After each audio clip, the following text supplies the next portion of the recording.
ചേട്ടാ നമസ്കാരം. നമസ്കാരം. ഇതിൽ എനിക്കൊരു 2-3 ചോദ്യങ്ങൾക്കുള്ള മറുപടി വേണം കേട്ടോ. നമ്മള് RSSുമായി ബന്ധപ്പെട്ടുള്ള ഒരു ചർച്ചയാണ്. കാരണം കഴിഞ്ഞ ദിവസം മോഹൻ ഭാഗവത് ഒരു സുപ്രധാനമായിട്ടുള്ള പ്രസ്താവന ഇറക്കിയിട്ടുണ്ട്.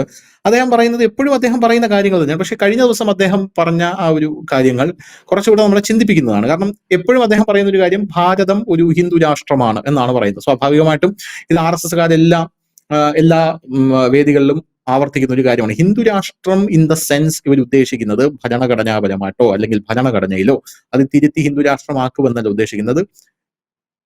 ഇറ്റ്സെൽഫ്, അതായത് this land itself is A Hindu nation എന്നുള്ളതാണ് ഇവർ ഉദ്ദേശിക്കുന്ന ഒരു കാര്യം എന്ന് പറയുന്നത്. ഈ രാജ്യം ഇറ്റ്സെൽഫ് ഒരു ഹിന്ദു രാഷ്ട്രം തന്നെയാണ്. അതിപ്പോ ആരെന്ത് പറഞ്ഞാലും അത് മാറ്റാനായിട്ട് കഴിയില്ല എന്ന് പറയുന്നു.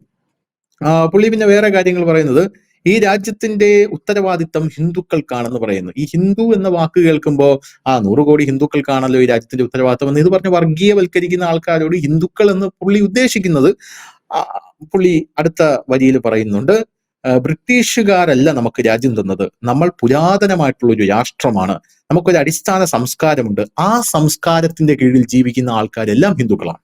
ഇതാണ് പറയുന്നത്. ആ സംസ്കാരത്തിലേക്ക് ജനിച്ചു വീഴുന്ന ആൾക്കാരെല്ലാം ഹിന്ദുക്കളാണെന്ന് പുള്ളി പറയുന്നുണ്ട്. അല്ലാതെ ഒരു സർട്ടൺ ഒരു റിലീജിയനെ ഫോക്കസ് ചെയ്തുകൊണ്ടല്ല പുള്ളി ഇത് പറയുന്നത്. പിന്നെ വേറൊരു കാര്യം, മുസ്ലിങ്ങളും ക്രിസ്ത്യാനികളും ഹിന്ദുക്കൾ, ഇവിടെ ജീവിക്കുന്ന ഹിന്ദു എന്ന് പറയുന്ന സനാതനികൾ തന്നെയാണ്. അവരെല്ലാം ഒരേ പൂർവികരുടെ പിൻഗാമികൾ തന്നെയാണ്. ഒന്നുകിൽ അവർക്കത് അറിയില്ല, അല്ലെങ്കിൽ നിരന്തരമായി അവരെ അത് മറക്കാൻ പ്രേരിപ്പിക്കുന്നു എന്ന് പറയുന്നു. ഈ മറക്കാൻ പ്രേരിപ്പിക്കുന്നു എന്ന് പറയുന്നതിന്റെ കൂട്ടത്തിൽ ഒരു കാര്യം കൂടെ ചേർത്ത് വായിക്കണം. അതിന്റെ ഏറ്റവും വലിയ ക്ലാസിക് എക്സാമ്പിൾ എന്ന് പറയുന്നത്, കഴിഞ്ഞ ദിവസം നമ്മുടെ വന്ദേ ഭാരതിൽ ഈ RSS ഗണഗീതം എന്ന് പറഞ്ഞൊരു ഗണഗീതം അവിടെ പാടിയെന്ന് ഒരു വലിയ കോലാഹലം നടക്കുന്നുണ്ട്. അതിനെ സംബന്ധിച്ച് ചില ഫേസ്ബുക്ക് പോസ്റ്റുകൾ ഞാൻ വായിച്ചപ്പോൾ ഇവർ പറയുന്നത്, ഈ ഒരു ഐഡന്റിറ്റി ഇത് RSS ഗണഗീതമാണ് എന്ന് നിങ്ങൾ പറയുന്നു, പക്ഷെ ഇത് യഥാർത്ഥത്തിൽ പണ്ട് മുതലേ എല്ലാ ആൾക്കാരും പാടിക്കൊണ്ടിരുന്ന ഒരു ഗാനം തന്നെയാണ്. ഇതിൽ മാതൃരാജ്യത്തെ പൂജിക്കാനാണ് ഈ ഗാനം പറയുന്നത്, മാതൃരാജ്യത്തെ പൂജിക്കാനാണ്. അപ്പൊ ഈ ഗാനം വർഗീയമാണെന്നാണ് പറയുന്നത്. അപ്പൊ ഈ ഒരു സിംബൽസ്, അതായത് മാതൃരാജ്യം, മാതൃഭൂമി, ദേശഭക്തി, നാഷണലിസം, ഈ ഒരു കാര്യങ്ങളെല്ലാം മാച്ചു കളയാനുള്ള ഒരു ശ്രമമാണ് ഇവിടെ നടക്കുന്നത് സ്വാഭാവികമായിട്ടും. അപ്പോൾ അതിന്റെ ഒരു ക്ലാസിക് എക്സാമ്പിൾ അതാണെന്ന് എനിക്ക് പറയേണ്ടി വരും. പോരാത്തതിന് ഹിന്ദു ആയിരിക്കുക എന്നതിനർത്ഥം ഭാരതത്തിന്റെ ഉത്തരവാദിത്തം ഏറ്റെടുക്കുക എന്നതാണ്. അതുകൊണ്ടാണ് ഭാരതം ഒരു ഹിന്ദു രാഷ്ട്രമാകുന്നത് എന്നും പുള്ളി പറയുന്നുണ്ട്. അടുത്തതായിട്ട് പുള്ളി പറയുന്നത്, RSSൽ ഇപ്പോൾ കൂടുതൽ ആൾക്കാർ വിശ്വസിക്കുന്നുണ്ടെന്നും RSS എന്ന് പറഞ്ഞ പ്രസ്ഥാനം കൂടുതൽ രാജ്യങ്ങളിലേക്ക് വ്യാപിപ്പിക്കാനുള്ള ശ്രമം നടക്കുന്നുണ്ട്. ഇപ്പൊ തന്നെ അവിടെ പല സ്ഥലങ്ങളിലും RSSന്റെ പ്രവർത്തനങ്ങൾ നടക്കുന്നുണ്ട് എന്നുമാണ് പുള്ളി പറയുന്നത്. അപ്പൊ പുള്ളി ഈ ഒരു ഘട്ടത്തിൽ ഇത് പറയാനുള്ള സാഹചര്യം എന്താണ് എന്നുള്ളത് എനിക്കൊന്ന് അറിയണം. പിന്നെ രണ്ടാമത്തെ കാര്യം, ഞാൻ കഴിഞ്ഞ ദിവസം ഒരു ഇൻസ്റ്റാഗ്രാമിൽ ഒരു റീല് കണ്ടു കേട്ടോ.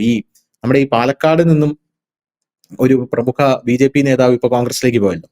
ആ കോൺഗ്രസിലേക്ക് പോയ നേതാവ് ഇൻസ്റ്റാഗ്രാമിലൊക്കെ റീലുകൾ ഇട്ട് മെഴുകുകയാണ്. റീലുകൾ വെട്ടിയിടുക. പുള്ളി വിചാരിച്ചിരിക്കുന്നത് സോഷ്യൽ മീഡിയ ആണ് ലോകമെന്നാണ് പുള്ളി വിചാരിച്ചിരിക്കുന്നത്. അതൊരു സിംബളനാണ്. പുള്ളി എന്താ പറയുക, ഷർട്ട് ചുളിയാതെ എങ്ങനെ ജീവിക്കാം എന്ന് വിചാരിക്കുന്ന ഒരു പുള്ളിയാണ്. പോരാത്തതിന് ഈ ഇടയ്ക്കാണ് ഇവിടെയൊക്കെ പോയത്, ജയിലിലൊക്കെ പോയത്. അതൊക്കെ വലിയൊരു തിരിച്ചടിയായി പോയി. അത് തിരിഞ്ഞു നോക്കാനില്ല. എങ്കിലും പുറത്തിറങ്ങിയ ശേഷം പിന്നെ എങ്ങോട്ട് പോകും? ഇനി CPMലോട്ട് പോകാൻ പറ്റും, ഇനി BJPയിലേക്ക് തിരിച്ചു വരാനും പറ്റില്ല. അപ്പൊ അതുകൊണ്ട് തന്നെ ഒരു കുഴപ്പമില്ല, സ്വാതന്ത്ര്യ സമരത്തിന് അകത്ത് കയറിയിട്ട് പുറത്തിറങ്ങി വന്നതുപോലെയാണ് പുള്ളി പറയുന്നത്. ജയിലിനകത്ത് പോയിരുന്നു. അപ്പൊ ഈ പുള്ളിയുടെ പല റീലുകളും PR ആണെന്ന് തോന്നും പെട്ടെന്ന് കണ്ട റീലുകൾ പുള്ളി തന്നെ വെട്ടി, പുള്ളി തന്നെ BGM ഇട്ട് പുള്ളി തന്നെ ഇടുന്നുണ്ട് പുള്ളിയുടെ സോഷ്യൽ മീഡിയയിൽ. അതിൽ പുള്ളി പറയുകയാണ്, എന്താണ് ഈ രാജ്യം ഇങ്ങനെ നിലനിൽക്കുന്നതിന്റെ കാരണം എന്ന് പറയുന്നത്, ഈ രാജ്യം ഇഷ്ടമുള്ള പെണ്ണിനെ പ്രേമിക്കാൻ, ഇഷ്ടമുള്ള ഭക്ഷണം കഴിക്കാൻ, ഇഷ്ടമുള്ള സ്ഥലത്ത് സഞ്ചരിക്കാൻ, ഇഷ്ടമുള്ള കവിത എഴുതാൻ, ഇഷ്ടമുള്ള കഥകൾ രചിക്കാൻ, ഇഷ്ടമുള്ള സിനിമകൾ എടുക്കാൻ, എല്ലാം ഈ രാജ്യം ഇങ്ങനെ നിലനിൽക്കുന്നതിന്റെ പ്രധാനപ്പെട്ട കാരണം, ഈ രാജ്യം പിറന്നു വീണത് തന്നെ ഇന്ത്യൻ നാഷണൽ കോൺഗ്രസിന്റെ കൈകളിലൂടെയാണ്. മറിച്ച് നിങ്ങൾ നോക്കൂ, RSSന്റെ കൈകളിലാണ് ഈ രാജ്യം പിറന്നു വീണിരുന്നതെങ്കിൽ ഇത് മറ്റൊരു താലിബാനോ അല്ലെങ്കിൽ മറ്റൊരു പാകിസ്ഥാനോ ആയി മാറുമായിരുന്നു.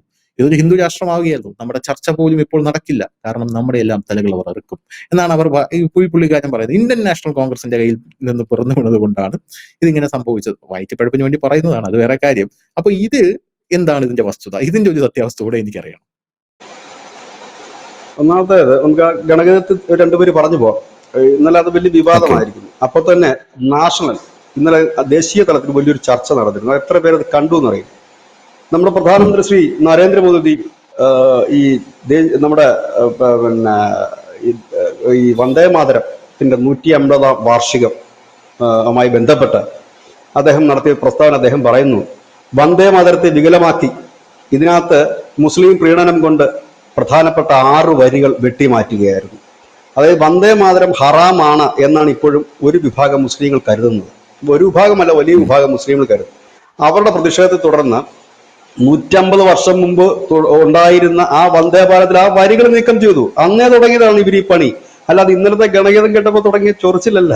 ഈ ഭാരതം പിറക്കുന്നതിന് മുമ്പ് തന്നെ ഇവരിപ്പോഴും പാടില്ലല്ലോ വന്ദേ മാതരം. വന്ദേ മാതരം അവരിപ്പോഴും പാടില്ലെന്നാണ് ഞാൻ മനസ്സിലാക്കുന്നത്. അതിനകത്ത് ഈ ദൈവത്തെ നമിക്കുന്നു എന്നാണ് ഇവർ പറയുന്നത്. അത് മുഴുവൻ ദൈവത്തെ നമിക്കുന്നു എന്നാണ് പറയുന്നത്. അതിനകത്ത് അതാ ഞാൻ പറഞ്ഞ അവര് പറയുന്നത് അങ്ങനെയല്ല. ഞാൻ മനസ്സിലാക്കുന്ന ബിജുട്ടാ, അവര് ഈ ഭൂമിയെ നമസ്കരിക്കുന്നു എന്നുള്ളതാണ് അത്. അപ്പൊ അവര് വിശ്വാസപ്രകാരം നമ്മൾ അങ്ങനെ നമ്മുടെ ദൈവത്തിന് മുമ്പിൽ മാത്രമേ തല കുനിക്കാറുള്ളൂ, വേറൊരു ദൈവത്തെ നമസ്കരിക്കില്ല എന്നാണ് പറയുന്നത്. അതുകൊണ്ടാണ് ഈ സൂര്യ നമസ്കാരം എന്ന് പറഞ്ഞൊരു സെറ്റപ്പ് വരുമ്പോഴും ഇവർ പറയുന്നത് നമ്മൾ നമസ്കരിക്കുന്നെങ്കിൽ ആ ദൈവത്തിന് മുമ്പിലുള്ള എന്നുള്ള ഒരു സെറ്റപ്പിലാണ് അവർ പോകുന്നത്. അതും മതപരമായിട്ടുള്ള കാര്യം. ഇത് ദേശീയഗാനം ജനഗണമനയ്ക്കും ഉണ്ടായിരുന്നു ഈ സാധനം.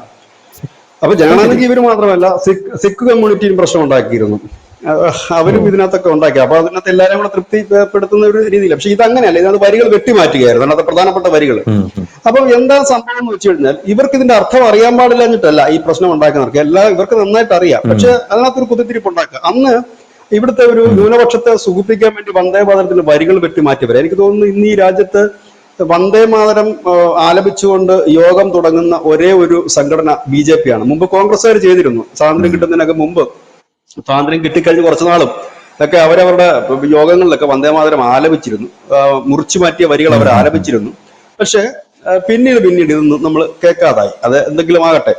അപ്പൊ ഇത് ശരിക്കും പറഞ്ഞു കഴിഞ്ഞാൽ അതിനകത്ത് ഇപ്പൊ ഈ ഗണഗീത കുട്ടികൾ പാടിയതിനകത്ത് അശ്ലീലമായിട്ടൊന്നുമില്ല. RSS നിരോധിക്കപ്പെട്ട സംഘടനയല്ല. അതിനകത്ത് ഒന്നും തന്നെ ഇല്ല. അത് ആ വരികൾ നോക്കുമ്പോൾ അതിൽ അടിമുടി ദേശഭക്തിയെ കുറിച്ചാണ്. ഈ രാജ്യത്തെ ഇതാണ് ഈ രാജ്യത്തെ കുറിച്ച് പറയുമ്പോൾ പോലും ഇത്ര അസഹിഷ്ണുതയുള്ള ഒരു വിഭാഗമാണ് നമ്മുടെ നാട്ടിൽ ഉള്ളത്. പക്ഷെ ഏതായാലും കേന്ദ്രം ഭരിക്കുന്നത് BJP ആയതുകൊണ്ട് അത് വീണ്ടും റീപോസ്റ്റ് ചെയ്തു. അതിന്റെ ഒരു ഇംഗ്ലീഷ് തർജ്ജിമ കൂടെ കൊടുത്തുകൊണ്ടാണ് അവർ റീപോസ്റ്റ് ചെയ്തത്. അതിൽ നിന്നും വ്യക്തമാണ് കാര്യം. കാരണം ഇത് ദേശീയ തലത്തിൽ ചർച്ചയാക്കുക എന്നുള്ളത് തന്നെയായിരിക്കും BJP. കാരണം BJPയുടെ ഒരു ഞാനതാണ് പറഞ്ഞത്, ഈ BJP RSSനെ മനസ്സിലാക്കാൻ കേരളത്തിൽ കിടക്കുന്ന രാഷ്ട്രീയക്കാർക്കും മാധ്യമങ്ങൾക്കും ഇതുവരെ കഴിഞ്ഞിട്ടില്ല. അവരെക്കും ബുക്കും അറിയാതാണ് ഈ വാർത്ത ചെയ്യുന്നത്. അപ്പോൾ ഈ BJPയുടെ ഒരു ലൈൻ എന്ന് പറഞ്ഞാൽ അവർക്കെതിരെ എന്ത് നമ്മൾ പറഞ്ഞു കഴിഞ്ഞാൽ ആ ആരോപണത്തെ അവർ ഹാരമായി അണിയുന്നവരാണ് അവർ. അതിന് ഏറ്റവും ബെസ്റ്റ് ഉദാഹരണം നരേന്ദ്രമോദി. അദ്ദേഹത്തിനെതിരെ ഒരു ആരോപണം ഉന്നയിച്ച് ആ സെയിം ആരോപണം എടുത്തുകൊണ്ട് നല്ല രീതിയിൽ പ്രചരണം നടത്തി അതിന്റെ മുകളിലേക്ക് കയറിപ്പോകുന്നൊരു നേതാവാണ് അദ്ദേഹം. ഇപ്പോ അതെ ഈ ഒരു സംഭവം വന്നു. ഏറ്റവും വലിയ രസം വെച്ചാൽ കേരളത്തിൽ ഏറ്റവും കൂടുതൽ ഈ രാഷ്ട്രീയ കൊലപാതകം നടന്നിരുന്നു RSS CPM. ആ കൊലപാതകവും അതുപോലെ തന്നെ ഈ പിന്നെ ഏറ്റവും പ്രേക്ഷകർക്ക് എളുപ്പം മനസ്സിലാകുന്ന ഒരു കാര്യം ഞാൻ പറയാം. മാക്കുറ്റി എന്നാണെന്ന് തോന്നുന്നു അദ്ദേഹത്തിന്റെ പേര്, കോൺഗ്രസ് നേതാവാണ് അദ്ദേഹം. കാസർഗോഡ് ബീഫ് റിജിൽ മാക്കുറ്റി. അപ്പൊ ബീഫിന്റെ പേരിൽ ഒരു പശുക്കുട്ടിയെ പബ്ലിക്കായിട്ട് നടുറോഡിൽ കഴുത്തറത്ത് കൊന്നു. പുള്ളി വീരത്വം കാണിക്കാൻ ചെയ്ത. ശരി, ഇവിടെ ഭയങ്കര കൈയിടി കിട്ടി കേരളത്തിൽ. പക്ഷെ അത് ബീഹാറിൽ വോട്ടായി മാറിയില്ല, മധ്യപ്രദേശിൽ വോട്ടായി മാറിയില്ല, രാജസ്ഥാനിൽ വോട്ടായി മാറിയില്ല. അവിടെ കോൺഗ്രസിന്റെ അടിത്തറ ഇളകിയത് ആ ഒരൊറ്റ മാക്കുറ്റിയ, ആ പശുക്കുട്ടിയെ അറുത്ത സംഭവവുമായി ബന്ധപ്പെട്ട പോസ്റ്ററുകളും ബാനറുകളും വലിയ പ്രചാരണം നടത്തിയത്. അതുപോലെ തന്നെ ഈ കേരളത്തിലുള്ള രാഷ്ട്രീയ കൊലപാതകത്തെ ഏറ്റവും കൂടുതൽ ഹൈലൈറ്റ് ചെയ്യപ്പെട്ടത് രാജ്യം ചർച്ച ചെയ്യുകയാണ്. ഇവരത് രാജ്യത്തേക്ക് എടുത്ത് ചർച്ച ചെയ്യുക. ഇതിപ്പോ ഈ ദേശീയ ഇപ്പൊ ഈ കഴിഞ്ഞ ദിവസം നമ്മുടെ ഈ കുട്ടികൾ വന്ദേ ഭാരതി പാടിയ ഗണഗീതം കേരളത്തിലുള്ളതല്ലത്, രാജ്യവ്യാപകമായി ലോകവ്യാപകമായി ധനുഷ് സംശയമുണ്ടെങ്കിൽ ഏതൊരു വ്യക്തിയോട്, ഒരു രാജ്യത്തുള്ള എല്ലാ വ്യക്തിയോടും, സ്വയം സേവകൻ എന്ന് വേണ്ട, ഏതൊരു വ്യക്തിയോട് ചോദിച്ചാലും ഇത് കാണാപ്പാടമാണ് എല്ലാവർക്കും. കാരണം ഞാനത് കേൾക്കാൻ തുടങ്ങിയിട്ട് ഒരു 10-36 കൊല്ലമായി. 10-36 അല്ല, അതിലും മേളിലായിട്ടുണ്ട്. അപ്പൊ അത് എത്രയോ പഴക്കമുള്ളതായിരുന്നു നമുക്ക് ഊഹിക്കാനുള്ളതല്ലേ ഉള്ളൂ ഈ സാധനം. അപ്പൊ എല്ലാവർക്കും ഇത് സുപരിചിതമാണ്. പലയിടത്തും പല ഭാഷയാണെന്ന് മാത്രമേ ഉള്ളൂ. ഇവരിതിപ്പോഴായിരിക്കും ഇതൊക്കെ കേൾക്കുന്നത് എന്നുള്ളത് കൊണ്ടാണ്. അതിനകത്ത് തെറ്റൊന്നുമില്ല. ഏതായാലും ഇന്ത്യൻ റെയിൽവേ അത് വീണ്ടും എടുത്തിട്ട് ഇത് ഇംഗ്ലീഷിലേക്ക് അത് ഡബ് ചെയ്തിട്ട് അതിന്റെ ഒരു ഡീറ്റെയിൽസ് ഇംഗ്ലീഷിൽ കൊടുക്കുന്നുണ്ട്. അത് ദേശീയ തലത്തിൽ തന്നെ ചർച്ചയായി മാറും. ഈ രണ്ടാമത്തെ കാര്യം, നമുക്ക് പ്രധാന പോയിന്റിലേക്ക് വരാം. ഈ പറഞ്ഞിരിക്കുന്ന RSS അതിന്റെ 100ാം വാർഷികം ആഘോഷിക്കുമ്പോൾ ഇവിടുത്തെ പ്രധാനപ്പെട്ട ചാനലുകളും എല്ലാവരും പറഞ്ഞു RSSന്റെ ദൗത്യം പൂർത്തിയായി, 100 വർഷം പൂർത്തിയായി. 100 വർഷം പൂർത്തിയായപ്പോൾ അവർ ഒരു പ്രചാരകൻ പ്രധാനമന്ത്രിയായി, പിന്നെ അവരുടെ സംഘപരിവാർ പഥങ്ങളിലൂടെ വന്ന ആളുകൾ രാഷ്ട്രപതിമാരായി, പിന്നെ ആഭ്യന്തരമന്ത്രിമാരായി, പിന്നെ 18ഓളം സംസ്ഥാനങ്ങൾ സംഘപരിവാർ ഭരിക്കുന്നു. ആ കാശ്മീരിലെ 370 എടുത്തു കളഞ്ഞു, പൗരത്വ ഭേദഗതിയോട് ഇനി അവർക്ക് അവശേഷിക്കുന്നതാകെ ഏക സിവിൽ കോഡൂടെയാണ്. അതോടെ കഴിഞ്ഞാൽ പിന്നെ RSSന് ഇനി മുമ്പോട്ട് പോകാൻ വഴിയില്ല. കാരണം അവർക്കിനി പ്രവർത്തിക്കാൻ കാര്യങ്ങളൊന്നുമില്ല. കാരണം അവരുടെ ലക്ഷ്യങ്ങളെല്ലാം കഴിഞ്ഞല്ലോ. ലക്ഷ്യം പൂർത്തിയാക്കി കഴിഞ്ഞാൽ പിന്നെ സംഘടനയ്ക്ക് പ്രസക്തി ഇല്ലല്ലോ എന്നാണ് ചർച്ച ചെയ്തത്. പക്ഷെ ശരിക്കും അന്നും മോഹൻ ഭഗവത് പറഞ്ഞൊരു കാര്യമുണ്ട്, നമ്മളിപ്പോൾ ഏതാണ്ട് ഒരു 25% പൂർത്തിയാക്കിയിട്ടുള്ളൂ നമ്മുടെ ലക്ഷ്യത്തിന്റെ, ഇനിയും നീണ്ടു നിവർന്ന് കിടക്കുക. അപ്പം ദേശീയ തലത്തിൽ തന്നെ ഇത് ഒരു കമന്റായി വന്നപ്പോൾ അദ്ദേഹം പറഞ്ഞ മറുപടിയാണ്. ഇന്നലെ അദ്ദേഹം അത് കുറച്ചുകൂടെ ക്ലിയർ ആയിട്ട് പറഞ്ഞു. അദ്ദേഹം പറഞ്ഞ കാര്യം എന്താണ്, ഇനി നമ്മുടെ രാജ്യത്തെ രക്ഷിക്കുന്നത് ഹിന്ദു, അതായത് അദ്ദേഹം പറഞ്ഞു വെച്ചതിന്റെ മറ്റൊരു അർത്ഥം നോക്കിയാൽ ഒരു ദേശീയ വികാരം നമ്മുടെ രാജ്യത്ത് ഉയർന്നു വരണം. ഈ രാജ്യം എന്റേതാണ്, ഈ രാജ്യം സംരക്ഷിക്കാൻ ഞാൻ ബാധ്യസ്ഥനാണ് എന്ന് നമ്മുടെ മനസ്സിലൊരു ബോധം വരണം. അതിനുള്ളൊരു വലിയ അക്ഷീണ പ്രയത്നം RSS തുടങ്ങി വെക്കുകയാണ്. കാരണം ഇവിടെ നമ്മുടെ നാട്ടിലുള്ള യഥാർത്ഥ പ്രശ്നം വെച്ച് നമ്മൾ ഈ രാജ്യത്ത് ജീവിക്കുകയും ഈ രാജ്യത്തിന്റെ സ്വാതന്ത്ര്യം ആവോളം നുകരുകയും ചെയ്തിട്ട് നമുക്ക് നമ്മുടെ രാജ്യം എന്നൊരു ചിന്തയിൽ നമ്മുടെ രാജ്യത്തെ എവിടൊക്കെ അപമാനിക്കാൻ പറ്റുന്നോ അവിടൊക്കെ അപമാനിക്കുക എന്നുള്ളതാണ് ഒരു വിഭാഗം ആളുകളുടെ പ്രധാന ഹോബി. അതായത് നമ്മളുടെ ഒരു രാജ്യം പറയുകയാണ്, നമ്മളൊരു ഹൈഡ്രജൻ ട്രെയിൻ കണ്ടുപിടിച്ചു, ഉടനെ തന്നെ ഇവിടെ ഇതൊക്കെ എന്ത് പണ്ട് അവര് ചെയ്തിട്ടുണ്ട് ഇവര് ചെയ്തിട്ടുണ്ട്, എങ്ങനെ ചെറുതാക്കാം എന്നുള്ളതാണ് ഒരു രീതി. പക്ഷെ കേരളത്തെ കുറിച്ച് അങ്ങനെ പറയാൻ പാടില്ല. കേരളത്തെ റോഡുകളെ കുറിച്ച് പറഞ്ഞ ഉടനെ പറയും ന്യൂയോർക്കിൽ നിന്ന് അവിടുന്ന് ട്രംപ് വരെ വരാനിരിക്കുക റോഡ് കാണാൻ കേരളത്തില് എന്ന് വേണം പറയാൻ. കേരളത്തെ കുറിച്ച് പറയുമ്പോൾ ന്യൂയോർക്കിലെ കുട്ടി കേരളത്തിലെ റോഡ് കണ്ട് ഞെട്ടി എന്നാണ് നമ്മുടെ മുഖ്യമന്ത്രി പിണറായി വിജയൻ പറഞ്ഞത്. ഞാൻ അതിൽ ഒരു ഗംഭീര കമന്റ് കണ്ടത്, ചിലപ്പോൾ ന്യൂയോർക്കിലെ കുട്ടി കേരളത്തിൽ എത്തിയിട്ട് കേരളത്തിലെ റോഡിന്റെ കുഴി കണ്ട് ചന്ദ്രനിലെത്തി എന്ന് കരുതി ഞെട്ടിയതായിരിക്കും എന്നാണ്. അല്ല, കേരളത്തെ കുറിച്ച് പറയുമ്പോൾ അമേരിക്കൻ ഞെട്ടി, പിന്നെ ബ്രിട്ടൻ ഞെട്ടി എന്നാണ് പറയുന്നത്. പക്ഷെ ഇന്ത്യയുടെ പൊതുകാര്യം പറയുമ്പോൾ ഇല്ല. അതായത് ഈ രാജ്യത്തെ ഇത്രത്തോളം അവഹേളിക്കുന്ന ഒരു ജനത വേറെ ഇല്ല എന്ന് പറയാം. ഞാൻ ഒരു ഉദാഹരണം പറയാം. എന്താണെന്ന് വെച്ചാൽ ഇവർക്ക് ഇതിന്റെ ഒരു അവസ്ഥ അറിയാത്തത് കൊണ്ടാണ്. നമ്മുടെ ഒന്നാം മോദി മന്ത്രിസഭ 2014 കയറിയ ആ മന്ത്രിസഭ 12 കോടി കക്കൂസുകളാണ് കൊടുത്തത് നമ്മുടെ രാജ്യത്ത്. 12 കോടി. ഇപ്പോഴും അതിന്റെ വർക്കുകൾ ബാക്കി, 12 കോടിക്ക് ശേഷമുള്ളതിന്റെ വർക്ക് നടന്നുകൊണ്ടിരിക്കുന്നു. ഈ 12 കോടി എന്ന് പറയുമ്പോൾ 12 കോടി ആളുകൾക്ക് വെളിക്കിറങ്ങാൻ ഇല്ലെങ്കിൽ കക്കൂസി പോകാനുള്ള സൗകര്യം ഈ രാജ്യത്തില്ലായിരുന്നു 60 വർഷം ഈ കോൺഗ്രസും കമ്മ്യൂണിസ്റ്റും കൂടി ഈ രാജ്യം ഭരിച്ചിട്ട് എന്നുള്ളതാണ് നമ്മൾ ആദ്യം മനസ്സിലാക്കുന്നത്. അപ്പൊ അവർക്കത് കിട്ടുമ്പോൾ നമ്മൾ സന്തോഷിക്കുകയല്ല വേണ്ടത്. പക്ഷെ അതിനെ കളിയാക്കുകയും അതിനെ അവഹേളിക്കുകയും ചെയ്യുന്ന സുഡാപ്പികളുടെ വികാരം നമുക്ക് മനസ്സിലാകും. കാരണം അവർക്ക് രാജ്യത്തോട് ഒരിക്കലും കൂറില്ല. അമേരിക്ക ന്യൂയോർക്കിൽ കയറിയിരിക്കുന്ന മേയർ പോലും പറയുന്നത് എനിക്ക് അമേരിക്കയോടല്ല കൂർ, എന്റെ മതത്തോടാണെന്ന് പറയുന്നവരാണ് അവരെ നമുക്ക് മനസ്സിലാക്കാൻ പറ്റും. അവരോടൊപ്പം നിന്ന് അവരുടെ നക്കാപ്പിച്ച വോട്ട് കിട്ടുമെന്ന് കണ്ട് അവരോടൊപ്പം നിന്ന് തുള്ളുന്ന CPM-നെയും കോൺഗ്രസിനെയും സഹതാപമാണ്. അതാണ് അവരിന്ന് ഈ ഗതിയിലേക്ക് പോകുന്നത്. അവരാദ്യം മനസ്സിലാക്കേണ്ടത് ഇന്ത്യയിൽ പഴയതുപോലെയല്ല, വലിയൊരു ദേശീയ വികാരമുണ്ട്. ഇവിടെയാണ് ജെൻസി വർക്കൗട്ട് ആകാത്തത്. ഇവിടെ ചില യൂട്യൂബർമാരൊക്കെ തള്ളി പറിക്കുന്നുള്ളൂ. ഇപ്പൊ വരും ജെൻസി, ഇപ്പൊ വരും. അവസാനം രാഹുൽ ഗാന്ധി സഹികെട്ട് കഴിഞ്ഞ ദിവസം ഹരിയാനയിൽ ചെന്നിട്ട് പറഞ്ഞത്, എന്റെ പൊന്നു ജെൻസികളെ ഞാൻ പറയുന്നു ഒന്ന് കേൾക്കു, ഒന്ന് ഇറങ്ങൂ എന്ന് പറയുന്നുണ്ട്. അത് പുള്ളി പറഞ്ഞത് എന്തായാലും ഇന്ത്യയിൽ ആരും കേട്ടില്ലെങ്കിലും പാക് അധിനിവേശ കാശ്മീരിലെ പിള്ളേർ കേട്ടു. അവർ തെരുവിലിറങ്ങി, വലിയ സംഘർഷം, കലാപം അവിടെ നടന്നുകൊണ്ടിരിക്കുന്നുണ്ട്. ഇതാണ് അവസ്ഥ. അപ്പം ഇതാണ് നമ്മുടെ എന്തുകൊണ്ടാണെന്ന് വെച്ചാൽ ഇവിടെ ഒരു ദേശീയ വികാരമുണ്ട്. ഇസ്രായേലിനെ പോലെ ഉള്ള ഒരു വികാരം, അവിടുത്തെ ജനതയുടെ അതേ മനോവികാരമുള്ള ഒരു വലിയ വിഭാഗമുണ്ട്. അത് കേരളത്തിൽ കിടക്കുന്ന ഈ ഞൊട്ടിച്ചാടി ടീമുകളല്ല. അത് എത്ര പേര് വരാനാണ്, പക്ഷെ കുറച്ച്. എന്തായാലും ഇത് പറഞ്ഞു തുടങ്ങിയല്ലേ, അപ്പൊ ഞാൻ ചോദ്യം ചോദിക്കട്ടെ ചേട്ടാ. ഈ RSS എന്ന് പറഞ്ഞ സംഘടനയുടെ ഒരു ബേസിക് സ്ട്രക്ചർ എന്ന് പറഞ്ഞാൽ ഇവരിത് തുടങ്ങിയപ്പോൾ ഒരു വളരെ ചെറിയൊരു സംഘടനയായിരുന്നു. വളരെ വളരെ കുറച്ച് ചെറിയ ആൾക്കാരുമായിട്ട് ഒരു ചെറിയൊരു മൈതാനം പോലൊരു സ്ഥലത്ത് ഗ്രൗണ്ട് പോലെ സ്ഥലത്ത് തുടങ്ങിയതാണ്. അവിടെ നിന്നും ഇവരുടെ ഈ ഒരു വളർച്ച ഉണ്ടല്ലോ, അഭൂതപൂർവമായിട്ടുള്ള ഒരു വളർച്ച. ആ ഒരു വളർച്ച ഒരിക്കലും ഒരു ലക്കിന്റെ ബേസിസിലാണെന്ന് നമുക്ക് പറയാനായിട്ട് സാധിക്കില്ല. ഞാനിപ്പോഴും ചോദിക്കണമെന്ന് വിചാരിച്ചതാണ്, എങ്ങനെയാണ് ഇവർ ഈ വളർച്ച പടിപടിയായിട്ട് ആരുടെയും സഹായമില്ലാതെ ഇത്രയധികം എതിർപ്പുകൾക്കിടയിൽ കൈവരിച്ചത്? പ്രത്യേകിച്ച് ഇന്ത്യൻ നാഷണൽ കോൺഗ്രസ് പോലെയുള്ള സ്വാതന്ത്ര്യ സമര പ്രസ്ഥാനങ്ങൾ അതിനുശേഷം അവര് രാജ്യം ഭരിച്ചു തുടങ്ങി. അപ്പൊ ഇതിനിടയിൽ ഇവരെങ്ങനെയാണ് വെറും 2 വ്യക്തികളാണ്, ഒന്ന് ഹെഡ്ഗേവാറും ഒന്ന് മറ്റേ ഗുരുജി ഗോൾവാൾക്കറും. അപ്പൊ ഇവര് രണ്ടുപേരും കൂടെ ചേർന്ന് എങ്ങനെയാണ് ഈ ഒരു ചെറിയൊരു പ്രസ്ഥാനത്തെ 100 കൊല്ലത്തിൽ എത്തിച്ച് അത് ലോകത്തിലെ തന്നെ ഒരു വലിയ സംഘടനയാക്കി? പ്രത്യേകിച്ച് അത് ഒരു മതമൗലികവാദ സംഘടനയാണെന്ന് ഇവിടുത്തെ മതമൗലികവാദികൾ പറയുന്നുണ്ട്. ആ ഒരു ഇതിലൊക്കെ കൂടെ ഇവരെങ്ങനെയാണ് ഇത് ബിൽഡ് ചെയ്തെടുത്തത്? എന്താണ് അതിന്റെ രഹസ്യം? അങ്ങനെ എന്തെങ്കിലും ഉണ്ടെങ്കിൽ ഒന്ന് പറഞ്ഞു. ധനുഷ് നാളെ ഒന്ന് പുറത്തോട്ട് 100 പേരോട് സംസാരിക്കുക. അവരെല്ലാം കമ്മ്യൂണിസ്റ്റ് പാർട്ടി, ജനതാദളില്, പിന്നെ കോൺഗ്രസ്, JDU അതിലൊക്കെ ചെയ്യുന്നവരായിരിക്കും. ഓക്കെ, അവരുടെ രാഷ്ട്രീയം ധനുഷ് ക്ഷമയോടെ കേട്ടിരിക്കുക, അവരുടെ ജോലി കേട്ടിരിക്കുക. അവരുടെ പ്രാരാബ്ദങ്ങളും പ്രശ്നങ്ങളും കേട്ടിരിക്കുക. അതിനകത്തെല്ലാം പൊതുവെ പറയുന്നത് നമ്മുടെ രാജ്യം ഇങ്ങനെ ആയല്ലോ എന്നൊരു വികാരം എല്ലാത്തിലും ഒരു എലിമെന്റ് ആയിട്ട് കാണുന്നത്. അപ്പോൾ ഉണ്ട്. അതിനകത്ത് നമ്മുടെ രാജ്യത്തെ സ്നേഹിക്കുന്ന ഒരാളെങ്കിലും കാണും 100 പേരിൽ. എന്റെ രാജ്യം ഇങ്ങനെ കിടന്നാൽ പോരാ, രക്ഷപ്പെടണം എന്നുള്ളത്. എന്റെ രാജ്യത്തെ ആക്രമിക്കാൻ വരുന്നവർ രക്ഷപ്പെടും. ആ 100-ൽ ഒരാളെ വെച്ച് കൂട്ടിക്കഴിഞ്ഞാൽ തന്നെ നമുക്ക് ഒരു കരുത്തുണ്ടാകും. അവർ നമ്മുടെ കൂടെ വരണമെന്നൊന്നുമില്ല, അവർ കരുത്തുണ്ടാകും.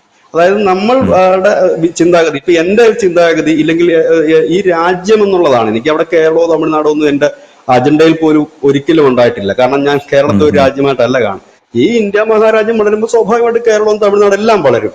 ഇതേ മനസ്ഥിതിയുള്ള ഒരുപാട് പേരുണ്ട്. ഇപ്പൊ നമ്മള് ഈ വ്യക്തികളെ, ഈ 100 പേരും ഇങ്ങനെയൊക്കെ പല പല കാര്യങ്ങൾ പറയും, മോദിയെ ചീത്ത വിളിക്കുക ഒക്കെ ആയിക്കോട്ടെ, അവരെ അടുത്ത് വിളിച്ചിരുത്തിയിട്ട് ചോദിക്കുക, ഓരോ കാര്യങ്ങളും നമ്മളെടുത്ത് അവരോട് അനാലിസിസ് ചെയ്യുക. അവരുടെ പൊളിറ്റിക്സ് അനാലിസിസ്, രാഷ്ട്രീയം വിടുക. രാഷ്ട്രീയം എന്ന് പറഞ്ഞു കഴിഞ്ഞാൽ രാഷ്ട്രത്തെ സേവിക്കുന്നതിനുള്ള ഒരു ഉപകരണം മാത്രമാണ് രാഷ്ട്രീയം. രാഷ്ട്രം എന്ന് പറയുന്നത് അങ്ങനെയല്ല. നമ്മുടെ ജീവിതമാണ്, ജീവനാണ്, ജീവവായുവാണ്. ഇതില്ലെങ്കിൽ എല്ലാം ഇല്ല, പോയില്ലേ. അപ്പൊ ചവിട്ടി നിൽക്കുന്ന മണ്ണാണ്. അതായത് നമ്മളൊരു വീടാണെങ്കിൽ ആ വീടിന്റെ അടിത്തറയാണ് നമ്മൾ ബലപ്പെടുത്തേണ്ടത്, അല്ലേ? അതല്ലാതെ പുറമേ നമ്മൾ നല്ല ഷർട്ടും സ്പ്രേയും അടിച്ച് പോയി കഴിയുമ്പോൾ ആളുകളൊക്കെ നമ്മളെ നോക്കുന്നു. ഇവരുടെ അതെ അതെ, ഇവരുടെ ആശയം എന്ന് പറയുന്നത് ഹിന്ദുത്വം, സനാതനധർമ്മം, ദേശീയത എന്നുള്ളതിൽ ഊന്നിയുള്ളതാണ് ഇവരുടെ ആശയം എന്ന് പറയുന്നത്. അങ്ങനെയുള്ള ഒരു ആശയത്തിലൂടെയാണ്, അതാണ് ഇവരുടെ ബേസിക് ആയിട്ടുള്ള സ്ട്രെങ്ത് എന്ന് പറയുന്നത്. ബിചേട്ടൻ പറയുന്നത് എനിക്ക് മനസ്സിലായത് അതാണ് ബേസിക് ആയിട്ടുള്ള സ്ട്രെങ്ത്. ഇപ്പോൾ ഉദാഹരണത്തിന് ഒരാൾ ഒരു പ്രസ്ഥാനം തുടങ്ങുന്നു.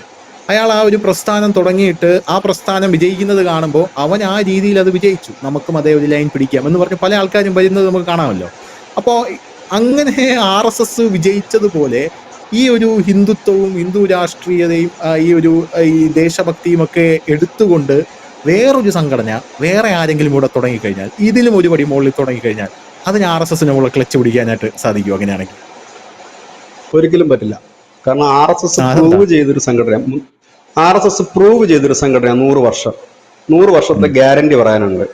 ഇപ്പോ ടാറ്റ എന്ന് പറഞ്ഞ നമ്മൾ അതിന്റെ കാര്യങ്ങളെ കുറിച്ച് നമ്മൾ സംശയം പ്രകടിപ്പിക്കുകയോ ഇല്ല.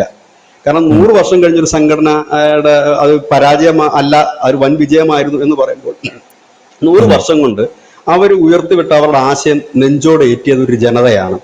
അതായത് അവർ തുടക്കം 1925 എന്താണോ അവര് മുമ്പോട്ട് വെച്ച ഐഡിയോളജി, ഇന്നും അവർ ഐഡിയോളജിയാണ് പറയുന്നത്. അതിൻ്റെ ഇടയ്ക്ക് അവർ ഐഡിയോളജി ഒരിക്കൽ പോലും മാറ്റിയിട്ടില്ല. ഒരിക്കൽ പോലും ആ സംഘടനയിൽ ഗ്രൂപ്പ് ഉണ്ടായിട്ടില്ല. ഒരിക്കൽ പോലും ആ സംഘടനയിൽ അങ്ങോട്ടും ഇങ്ങോട്ടും ഈഗോ ക്ലാഷുകൾ പരസ്യമായിട്ടുണ്ടായിട്ടില്ല. അതിന്റെ രഹസ്യം എന്താണ്? അതിന്റെ എല്ലാ സംഘടനകളും രൂപീകരിക്കുമ്പോഴും ഏതെങ്കിലും ഒരു സാഹചര്യത്തിൽ വെച്ച് അത് പിളർന്ന് നാശമാവും, എവിടെയെങ്കിലും ഒക്കെ വെച്ച് നാശമാവും. അപ്പൊ അത് ഇത്രയും നാളായിട്ട് ഇപ്പൊ ഒരു സർസംഘചാലക് അവിടെ കയറുമ്പോൾ താഴെ ആ സർസംഘചാലക് എന്തുകൊണ്ട് കയറി, ഇവിടെ വേറൊരാൾ നിപ്പുണ്ടല്ലോ എന്ന് പറഞ്ഞു. ഇത് പ്രധാനമന്ത്രി വന്നാൽ പോലും, ഒരു ശാഖയിൽ വന്നാൽ പോലും പ്രധാനമന്ത്രി അനുസരിക്കേണ്ട ആ ശാഖയിലെ മുഖ്യ ശിക്ഷകനെയാണെന്ന് ഞാൻ കേട്ടിട്ടുണ്ട്. ഞാൻ ശാഖയിലൊന്നും പോയിട്ടില്ല, തെറ്റാണെങ്കിൽ തിരുത്താം. അപ്പൊ എന്താണ് അതിന്റെ ഒരു പിന്നിലുള്ള ഒരു ചേതോ വികാരം? സിമ്പിളാണ്. ഒരു സംഘടനയുടെ ആദ്യത്തെ പ്രശ്നം പണമാണ്. പണം കൂടുതൽ വരുമ്പോൾ കൈയിട്ട് വരാനും മോട്ടിക്കാനും ഒക്കെ ആൾക്കാരുടെ ശ്രമം. RSS ഇന്നേ വരെ ആരുടെ കയ്യിൽ നിന്നും പിരിവെടുത്തിട്ടില്ല. ആരുടെ കയ്യിൽ നിന്നും ഫണ്ട് വാങ്ങാത്ത ഒരേ ഒരു സംഘടന ലോകത്തുണ്ടെങ്കിൽ അത് RSS മാത്രമാണ്. അപ്പോൾ ചോദിക്കും, RSSന് വർക്ക് ചെയ്യാൻ പണം എവിടെയെന്ന് ചോദിച്ചാൽ, നമുക്ക് ഗുരുദക്ഷിണ എന്ന് പറഞ്ഞിട്ട് ഒരു ഉത്സവമുണ്ട് വർഷത്തിലൊരിക്കൽ. അവിടെ നമ്മൾ അധ്വാനത്തിന്റെ ഒരു പങ്ക് നമ്മൾ അവിടെ കൊടുക്കാറുണ്ട്. അത് നമ്മുടെ ആസ്തി അനുസരിച്ച് നമുക്ക് പറയൂ. ഈ സംഭവങ്ങളൊന്നും ആർക്കും അറിയില്ലേ? ഗുരുദക്ഷിണ ഉണ്ടല്ലോ, നിങ്ങൾക്കിടയിലുള്ള ഈ രഹസ്യങ്ങളാണ് ഇതൊക്കെ. ഇങ്ങനെ ഒരു സംഭവം ഉണ്ട്, ഗുരുദക്ഷിണ എന്ന് പറഞ്ഞ സാധനം. ഇത് നമ്മുടെ നാട്ടിലെ ജനങ്ങൾക്ക് ഇതൊന്നും അറിയില്ല. ടു ബി ഫ്രാങ്ക്, സീരിയസ് ആയിട്ട് പറയുക, ഇത് ചിലപ്പോൾ കേട്ടോണ്ടിരിക്കുന്ന ആൾക്കാരിൽ പല ആൾക്കാർക്കും ഈ ഗുരുദക്ഷിണ അറിയത്തില്ലായിരിക്കും. ഇവർക്ക് ഫണ്ട് വരുന്നത് എങ്ങനെയാണെന്ന് അറിയാം. ആ ഒരു നിസ്വാർത്ഥമായിട്ടുള്ള ഒരു സംഭവമാണ് എൻ്റെ ഡൗട്ട്. ഒരു മനുഷ്യൻ എങ്ങനെ നിസ്വാർത്ഥമായിട്ട് ഇങ്ങനെ സേവനം നടത്താൻ കഴിയും? നിങ്ങൾ എങ്ങനെയാണ് ഒരു പ്രചാരകനെ മോൾഡ് ചെയ്തെടുക്കുന്നത്? ഞാൻ കേട്ടിട്ടുണ്ട്. ഞാൻ വേറൊരു രഹസ്യമായിട്ട് അത് കേട്ടപ്പോൾ എനിക്ക് വളരെ അത്ഭുതം തോന്നി. ഞാൻ രഹസ്യമായിട്ട് കേട്ടിട്ടുള്ള, ഞാനൊരു പ്രചാരകനോട് സംസാരിച്ചപ്പോൾ പുള്ളി എന്നോട് പറഞ്ഞു, RSS പ്രചാരകന്മാരെ ഡെവലപ്പ് ചെയ്തെടുക്കുന്നതിൽ ഒരു കാര്യം ഞാൻ പറഞ്ഞു തരാമെന്ന് പറഞ്ഞു. ശരി, പറയൂ. വിവാഹം കഴിക്കാത്ത, രാഷ്ട്രത്തിനെ നിസ്വാർത്ഥമായി സേവിക്കാൻ ആഗ്രഹമുള്ള വളരെ സാത്വികരായിട്ടുള്ള ആൾക്കാരെ സെലക്ട് ചെയ്യും. എന്നിട്ട് അവരോട് യാത്ര ചെയ്യാൻ പറയും, സഞ്ചരിക്കാൻ പറയും. സഞ്ചരിക്കുമ്പോൾ നിങ്ങൾ ഒരു ദിവസം ഒരു കുടുംബവുമായിട്ട് ബന്ധം പുലർത്തണമെന്ന് പറയും. ശരി, എനിക്കൊന്നും മാനസവാച ചിന്തിക്കാൻ പോലും പറ്റാത്ത കാര്യമാണ്. കാരണം നമുക്ക് വേറൊരാളോട് സംസാരിക്കാൻ പോലും വിമുഖതയുള്ള ഒരാളാണ്. അപ്പോൾ ആ കുടുംബത്തിലെ മായിട്ട് ബന്ധം സ്ഥാപിക്കുക. പക്ഷേ നിങ്ങൾ ആ ദിവസം കഴിഞ്ഞു കഴിഞ്ഞാൽ ആ സ്ഥലത്ത് നിൽക്കരുത്, ആ ഏരിയയിൽ പോലും നിങ്ങളെ കാണരുത്, നിങ്ങൾ അടുത്ത സ്ഥലത്തേക്ക് സഞ്ചരിക്കണം. അപ്പൊ ഞാൻ ചോദിച്ചു എന്താണ് അങ്ങനെ? ആ പുള്ളിക്കാരൻ ആ കുടുംബത്തോട് ഒരു ബന്ധം പുലർത്തിയിട്ട് അവിടെ നിന്ന്, അപ്പൊ പുള്ളി എന്നോട് പറഞ്ഞൊരു കാര്യമുണ്ട്. അതിന്റെ ഒരു കാര്യം എന്ന് പറഞ്ഞാൽ, ആ കുടുംബത്തിൽ നിന്ന് നിങ്ങൾ പോകുന്നു, അവരുമായിട്ട് ബന്ധം സ്ഥാപിക്കുന്നു, ആ കുടുംബത്തിൽ നിന്ന് ഭക്ഷണം കഴിക്കുന്നു. ഈ ഭക്ഷണം കഴിക്കുമ്പോൾ മനുഷ്യന്റെ മനസ്സിനൊരു പ്രത്യേക തരത്തിലുള്ള ഒരു ഒരു ഒരു സൈക്കോളജി എന്ന് പറഞ്ഞു കഴിഞ്ഞാൽ, ഭക്ഷണം കിട്ടുന്ന എവിടെയും ഒട്ടിപ്പറ്റി നിൽക്കാനേ മനുഷ്യന് തോന്നും. അതുകൊണ്ട് അങ്ങനെ വേണ്ട, നിങ്ങൾ അടുത്ത സ്ഥലത്തേക്ക് പോകണം. അവിടെ നിങ്ങളുടെ വയറിന്റെ ഒരു പ്രശ്നം കൂടെയാണത്. അപ്പൊ നിങ്ങൾ അടുത്ത കുടുംബവുമായിട്ട്. അപ്പൊ എനിക്ക് പലപ്പോഴും തോന്നുന്നു, ഈ ഡിവൈഎഫ്ഐയുടെ പൊതിച്ചോറൊക്കെ ഉണ്ടല്ലോ, അവർ ഇടയ്ക്ക് ഇങ്ങനെ പറയുമ്പോൾ, ഒരു തവണ പൊതിച്ചോറ് മേടിക്കാനായിട്ട് നമ്മൾ അവിടെ പോകുന്നു, രണ്ടാമത്തെ തവണ പോകുന്നു, മൂന്നാമത്തെ തവണ പോകുമ്പോൾ ഒരു ബന്ധം സ്ഥാപിക്കപ്പെടുന്നു. അപ്പൊ ഇങ്ങനെ ഒരു രഹസ്യം അതിന്റെ പിറകിലുണ്ടെന്ന് ഞാൻ കേട്ടിട്ടുണ്ട്. അപ്പൊ ഇതുപോലെ നമുക്കറിയാത്ത ഒരുപാട് കാര്യങ്ങൾ ഈ പ്രചാരകന്മാരെ നിർമ്മിച്ചെടുക്കുന്നതിൽ ഈ RSS എന്ന് പറഞ്ഞ സംഘടന ആരും അറിയാതെ ഞാൻ പറയുന്നില്ല, ചോദിച്ചാൽ ചിലപ്പോൾ അറിയാൻ പറ്റുമായിരിക്കും, ആരും അറിയാതെ എന്താണ് ഇങ്ങനെ പോർ ചെയ്ത് കൊടുക്കുന്നുണ്ട് ഈ ആൾക്കാരുടെ തലയിലേക്ക്. അപ്പൊ അതുപോലത്തെ രഹസ്യങ്ങളാണ് ഞാൻ ഇങ്ങനെ ചോദിക്കുന്നത്. അത് വളരെ ഇൻട്രസ്റ്റിംഗ് ആണ്, അതുകൊണ്ടാണ് ചോദിക്കുന്നത്. അല്ല, ഞാൻ പൂർത്തിയാക്കില്ലത്. ഇതേപോലെ വേറൊരു സംഘടനയും ചെയ്യുന്നുണ്ട് ധനുഷേ. RSS മാത്രമല്ല, കമ്മ്യൂണിസ്റ്റ് പാർട്ടിക്കാർ, മാർക്സിസ്റ്റ് കമ്മ്യൂണിസ്റ്റ് പാർട്ടിക്കാർ അവരുടെ പാർട്ടി പ്രവർത്തകരോട്, പാർട്ടി മെമ്പർഷിപ്പ് ഉള്ള പാർട്ടി പ്രവർത്തകരുടെ ലെവി വാങ്ങുന്നുണ്ട്. അതായത് ജോലി ചെയ്യുന്നവർ മാസം ഇത്ര രൂപ ലെവി വാങ്ങും. പക്ഷെ RSS അങ്ങനെ മാസവരി ഒന്നുമില്ല. ഒരു വർഷം നമ്മൾ അധ്വാനിക്കുന്നത് നമ്മുടെ സംഘടനയ്ക്ക് വേണ്ടി, ഈ രാജ്യത്തിന് വേണ്ടി സമർപ്പിക്കുക എന്നുള്ളതാണ്. അത് ഞാൻ അറിഞ്ഞു കൊടുക്കുന്ന തുകയാണ്. എനിക്ക് പണിയില്ലാത്ത സമയത്താണെങ്കിൽ എൻ്റെ കൈ 10 രൂപയുള്ളെങ്കിൽ ഞാൻ 10 രൂപ കൊടുക്കും. എനിക്ക് വരുമാനമുണ്ടെങ്കിൽ ഞാൻ ചിലപ്പോൾ 10 രൂപയ്ക്ക് വരും 10,000 ആയിരിക്കും കൊടുക്കുന്നത്, ഇല്ല 1 ലക്ഷം കൊടുക്കും. ഇത് സാധാരണപ്പെട്ടവന്റെ കാര്യമാണ്. കോടീശ്വരന്മാരായിട്ടുള്ള ഒരുപാട് പേര് ഈ ആശയം പേര് നിൽക്കുന്നുണ്ട്. അവരൊക്കെ കൊടുക്കുന്ന 5ഉം 10ഉം കോടിയാകും. ഇതാണ് കൊടുക്കുന്നത്. നമ്മുടെ കുടുംബത്തിൽ നമ്മളെല്ലാവരും കൂടി ഇരുന്നിട്ട് നമ്മളൊരു ഒരു ഒരു ലക്ഷ്യത്തിന് വേണ്ടി നമ്മൾ പൈസ ഇടുന്നു. ചിലപ്പോൾ ആ ഒരു കുടുംബത്തിൽ എല്ലാവരും ഒരേ ഈക്വൽ പണമുള്ളവരായിരിക്കില്ല. പാവപ്പെട്ടവനും കാണും, ഒരു പണിയില്ലാത്തവൻ കാണും, നല്ല പണക്കാരനും കാണും. നമ്മളെല്ലാം കൂടെ ആ പണം നമ്മുടെ അമ്മയുടെ കൊടുക്കുന്നു. അതിൽ നിന്ന് ആരെങ്കിലും കൈയിട്ട് വാരുവോ? ഇല്ല. അപ്പൊ കൈയിട്ട് വാരുക എന്നുള്ളതും സാമ്പത്തിക ക്രമക്കേട് എന്നുള്ളതും ആ സംഘടനയിൽ ഇല്ല. ഒന്നാമത്തെ കാര്യം ഞാൻ പറഞ്ഞ RSSനെ കുറിച്ചാണ്, അനുബന്ധ സംഘടനകളെ കുറിച്ചല്ല. അത് ഒന്നാമത്തെ ഒരു കാര്യമാണ്. രണ്ടാമത്തെ കാര്യം എന്ന് പറഞ്ഞു കഴിഞ്ഞാൽ, പിന്നെ ഒരു മനുഷ്യനും സംഘടനയ്ക്കും എന്താണ് പ്രശ്നം വരുന്നത്? തലപ്പത്ത് കയറുക എന്നുള്ളതാണ്, അല്ലെ? ഞാൻ പ്രസിഡന്റ് ആകണം, ഞാൻ സെക്രട്ടറി ആകണം, ഞാൻ ഖജാൻജി ആകണം എന്നുള്ളതാണ്. RSS എന്ന് പറഞ്ഞ സംഘടനയിൽ ആരും സെലക്ട് ചെയ്യുന്നതല്ല, വോട്ടെടുപ്പോ ആരും സെലക്ട് ചെയ്യുന്നതല്ല. നമ്മുടെ കഴിവ് കൊണ്ട് നമ്മൾ ഉയർന്നു വരുന്നതാണ്. ഞാൻ എന്നും നിത്യമായി ശാഖയിൽ പോവുകയും ശാഖയുടെ ചിട്ടവട്ടങ്ങൾ അനുസരിക്കുകയും ചെയ്താൽ സ്വാഭാവികമായി അവിടെ ഉള്ളവർക്ക് തന്നെ തോന്നും, അവിടെ ഇരിക്കുന്നവർക്ക് തന്നെ തോന്നും, ഇവൻ കൊള്ളാമല്ലോ, ഇവൻ ഈ ശാഖ നടത്താൻ പറ്റുമല്ലോ. അങ്ങനെ മുഖ്യശിക്ഷക പദവിയിലേക്ക് എത്തും. അതുകൊണ്ടാണ് കുട്ടികൾ പലപ്പോഴും നമ്മൾ കണ്ടിട്ടില്ലേ, കൊച്ചു കുട്ടികളൊക്കെയാണ് വലിയ ശാഖകൾ നടത്തുന്നത്. ചിലപ്പോൾ 6ാം ക്ലാസ്സിൽ പഠിക്കുന്ന കുട്ടി 7ാം ക്ലാസ്സിൽ പഠിക്കുന്ന കുട്ടിയൊക്കെ ആയിരിക്കും. എബി വാജ്പേയി ഒക്കെ അങ്ങനെ കൊച്ചു കുട്ടികൾ വരുന്ന കാരണം ആ കൊച്ചു കുട്ടി ആ ശാഖ നടത്താനുള്ള കഴിവുണ്ട് എന്ന് മനസ്സിലാക്കിയത് കൊണ്ടാണ് ആ കൊച്ചു കുട്ടിയേക്കാൾ പ്രായമുള്ളവരും വിദ്യാസമ്പന്നരും എക്സ്പീരിയൻസ് ഉള്ളവരും ഇന്ത്യൻ പ്രധാനമന്ത്രിയായ എബി വാജ്പേയി പോലും ആ ശാഖയിൽ വരുന്നത്. അത് നമുക്ക് തന്നെ അറിയാം. ഇപ്പം നമ്മുടെ കൂട്ടത്തിൽ നമ്മളെല്ലാവരും കൂടെ ഒരു എഡിറ്റോറിയൽ ബോർഡ് കൂടിയിരിക്കുന്നു, നമ്മൾ പല കാര്യങ്ങളും ചർച്ച ചെയ്യുന്നു. നമ്മൾക്കറിയാമല്ലോ കൂട്ടത്തിൽ ആരാ മിടുക്കനെന്ന്, ഇല്ലേ? അപ്പോൾ സ്വാഭാവികമായി തന്നെ നമ്മൾ പറയും, എങ്കിൽ ശരി ഇവൻ ആയിക്കോട്ടെ, നമ്മുടെ ഇപ്പോഴത്തെ ന്യൂസ് എഡിറ്റർ ആയിക്കോട്ടെ എന്ന് പറഞ്ഞാൽ ആർക്കെങ്കിലും എതിർക്കാൻ കഴിയുമോ? ഇല്ല. ഈ മിടുക്കനാകുക എന്ന് പറഞ്ഞാൽ എങ്ങനെയാണ്? അവന്റെ പ്രവർത്തനത്തിലൂടെയാണ് മിടുക്കനാകുന്നത്. പക്ഷെ രാഷ്ട്രീയ പാർട്ടിയിലേക്ക് വരുമ്പോൾ അതല്ല. രാഷ്ട്രീയ പാർട്ടിയെ തകർക്കുന്ന ഒന്നാമത്തെ സാധനം പണമെന്ന് പറയുന്ന ഒരു അത്യാഗ്രഹമാണ്. കാരണം പലയിടത്തുനിന്ന് പിരിവ് വരും, കണക്കും കൈയും കാണത്തില്ല. പക്ഷേ ഈ സംഘത്തിൽ കിട്ടുന്നതിനെല്ലാം കൃത്യമായി കണക്കുണ്ട്. കാരണം അത് സ്വയം സേവകർ സ്വയം കൊടുക്കുന്ന പണമാണ്, അല്ലാതെ പുറത്തു പോയിട്ട് ലുലു മുതലാളിയുടെ നിന്ന് മേടിക്കുന്നതോ ഇല്ലെങ്കിൽ മറ്റ് പിള്ളയുടെ കയ്യിൽ നിന്ന് വാങ്ങുന്നതോ ഒന്നും അല്ലത്. അപ്പൊ ഇങ്ങനെ കിട്ടുന്ന പണമാണ്. അപ്പൊ പിന്നെ അത് എങ്ങനെയാണ് എടുത്തുകൊണ്ട് പോകുന്നത് കുടുംബത്തിന്റെ പൈസ? ധനുഷും ഞാനും എല്ലാം ഒരുമിച്ച്. ചിലപ്പോൾ ധനുഷ് 500 രൂപ ഇടും, ഞാൻ 100 എടുത്തുള്ളൂ, നമ്മുടെ സഹോദരി ചിലപ്പോൾ 50 ഇടും. ഇതെല്ലാം കൂടെ കൂട്ടി നമ്മുടെ അമ്മയുടെ എടുത്ത് അതിൽ നിന്ന് അടിച്ചോണ്ട് പോവോ? അങ്ങനെ പോകുന്നില്ല ഈ സംഘടനയ്ക്കകത്ത്. ഇതാണ് ഞാൻ പറഞ്ഞ ജനാധിപത്യം. ഞാൻ ചോദിച്ചോട്ടെ, നമ്മൾ 10 പേര് ഒരു വർക്ക് ചെയ്യുന്നു, അതില് ഏറ്റവും മോഹൻ ഭാഗവത് ഒരു സർസംഘചാലകമായിട്ട് ഇരിക്കുന്നു. പുള്ളി മരണം വരെ സർസംഘചാലകമായിരിക്കുമല്ലോ. അതിനുശേഷമാണല്ലോ വേറൊരു സർസംഘചാലകിനെ നമ്മൾ തീരുമാനിക്കുന്നത്. അപ്പൊ അതിലൊരു ജനാധിപത്യ വിരുദ്ധത ഇല്ലേ എന്നൊരു ഡൗട്ട് ഞാൻ ഉന്നയിച്ചാൽ അതിന് മറുപടി പറയാൻ പറ്റുമോ? അല്ല, ജനാധിപത്യത്തിന്റെ ഒരു ഒറ്റ കാര്യം ഞാൻ പറയാം, ഇതൊരു ജനാധിപത്യമല്ലേ? ഞാൻ ചോദിച്ചോട്ടെ, നമ്മൾ 10 പേര്, അതിൽ മിടുക്കനെ അംഗീകരിക്കാൻ ഒരു മനസ്സുണ്ടാകുക എന്ന് പറഞ്ഞാൽ അതിനേക്കാൾ അപ്പുറത്തേക്ക് ഒന്നുമില്ല. നമ്മുടെ ഇടയിലുള്ള ഏറ്റവും വലിയ വിഷയം എന്താണ്? നമ്മുടെ ഇടയിൽ ഒരുത്തിനെ അംഗീകരിക്കാനുള്ള മനസ്സില്ല എന്നുള്ളതാണ്. എങ്ങനെയാണ് ഈ ശാഖകളിൽ 5ഉം 6ാം ക്ലാസ്സിലും ഒക്കെ പഠിക്കുന്ന കുട്ടികൾ ശാഖ എടുക്കുന്നത്? കാരണം അവനത് കേപ്പബിൾ ആണ് എന്ന് അവിടെ പങ്കെടുക്കുന്നവർക്കെല്ലാം ഏകകണ്ഠേന തോന്നുന്നുണ്ട്. ഇല്ലെങ്കിൽ ഞാൻ പറയുകയാണ്, ഞാനത് ഏറ്റെടുക്കാം എന്ന് പറഞ്ഞു കഴിഞ്ഞാൽ എനിക്കത് പെർഫോം ചെയ്യാൻ പറ്റില്ല, വെറും സ്ഥാനമാനങ്ങൾക്ക് വേണ്ടിയുള്ള ഒരു സാധനമാകും, എനിക്ക് ശോഭിക്കാനും പറ്റില്ല. അതാണ് ഒന്ന്. പിന്നെ ഇതിനകത്ത് ഉള്ളവരും എല്ലാവരും നിസ്വാർത്ഥ സേവകരാണ് RSSകാര്. അവിടെ നിസ്വാർത്ഥ, അതായത് വിട്ടുകൊടുക്കാൻ, അതായത് എനിക്ക് ഞാനെന്നൊരു ഭാവം എനിക്കില്ല. ഇപ്പൊ ഞാൻ എല്ലാ കാലവും പറയുന്നുണ്ട്, എനിക്കെന്നും ഞാൻ പണ്ട് പിന്നെ ഉത്തരവാദിത്തം എടുത്തിട്ടുണ്ടെങ്കിലും ഇപ്പോഴൊക്കെ പിന്നീടൊക്കെ ഞാൻ എപ്പോഴും പറയുന്നൊരു കാര്യമുണ്ട്, എനിക്കെന്നും ഒരു സാധാരണ ഒരു സാധാരണ ഒരു അടിത്തട്ടിലുള്ള ഒരു സ്വയം സേവകൻ മാത്രമായി നിന്നാൽ മതി എന്ന് ഇതേ ചിന്താഗതിയാണ് എല്ലാവർക്കും ഉള്ളത്. അതായത് ഒരു പ്രചാരകൻ എന്ന് പറയുമ്പോൾ അദ്ദേഹം കുടുംബം, വീട് എല്ലാം ത്യജിച്ചിട്ടാണ് ഇതിനു വേണ്ടി ഇറങ്ങുന്നത്. നിസ്വാർത്ഥ സേവകനായ ഒരാളുടെ മനസ്സിൽ അധികാരമോഹമില്ല. അധികാരമോഹമില്ലാത്തൊരു ആളുടെ മനസ്സിലേക്ക് കൃത്യമായും സത്യസന്ധമായും നന്നായി വർക്ക് ചെയ്യുന്നവർ ഓട്ടോമാറ്റിക്കലായിട്ട് ആ കണ്ണിലെത്തും, അല്ലെ? എനിക്ക് ഈഗോയും എനിക്ക് അധികാരഭ്രാന്തും എനിക്ക് പണത്തോടുള്ള ആർത്തിയും ഉണ്ടെങ്കിൽ എന്നേക്കാൾ കഴിവുള്ള ഒരാൾ എന്റെ തലപ്പത്തേക്ക് വരുന്നത് ഞാൻ ഇഷ്ടപ്പെടില്ല. നമ്മുടെ കമ്പനിയിൽ അങ്ങനെയല്ലേ നടക്കുന്നത്, നമ്മുടെ സ്ഥാപനങ്ങളിൽ അങ്ങനെയല്ലേ നടക്കുന്നത്. നമ്മുടെ തലയ്ക്കുമുള്ള ഒരാൾ വരുമ്പോൾ ഉടനെ നമ്മൾ കുത്തിത്തിരിപ്പുണ്ടാകും, ഗോസിപ്പ് ഉണ്ടാക്കും, ഒക്കെ ഉണ്ടാക്കും. അതെന്തുകൊണ്ടാണെന്ന് വെച്ചാൽ നമ്മുടെ ഉള്ളിൽ സ്വാർത്ഥ ലാഭവും സ്വാർത്ഥ ചിന്തയും ഉള്ളത് കൊണ്ടാണ്. നമ്മൾ എന്നത് കൈവിടുന്നു അന്ന് മുതൽ നമുക്ക് നന്മ ഉണ്ടാകും, അല്ലേ? ഇപ്പോൾ ഒരു പ്രചാരകൻ വരുന്നു, ഇല്ലെങ്കിൽ ഇപ്പൊ എത്രയോ കുട്ടികൾ, എന്നെക്കാളൊക്കെ എത്രയോ ഇളയ പ്രചാരകൻ, പ്രായം കുറഞ്ഞവരുണ്ട്. അവർ വരുമ്പോൾ നമുക്ക് അവരോട് ഉള്ള ബഹുമാനം എന്തുകൊണ്ടാണ്? ഇല്ലേ? ആ ബഹുമാനം വരുന്നത് നമ്മുടെ മനസ്സിൽ ഈഗോയിസം ഇല്ലാത്തത് കൊണ്ടും നമ്മൾ സ്വാർത്ഥമതികളല്ലാത്തത് കൊണ്ടുമാണ്.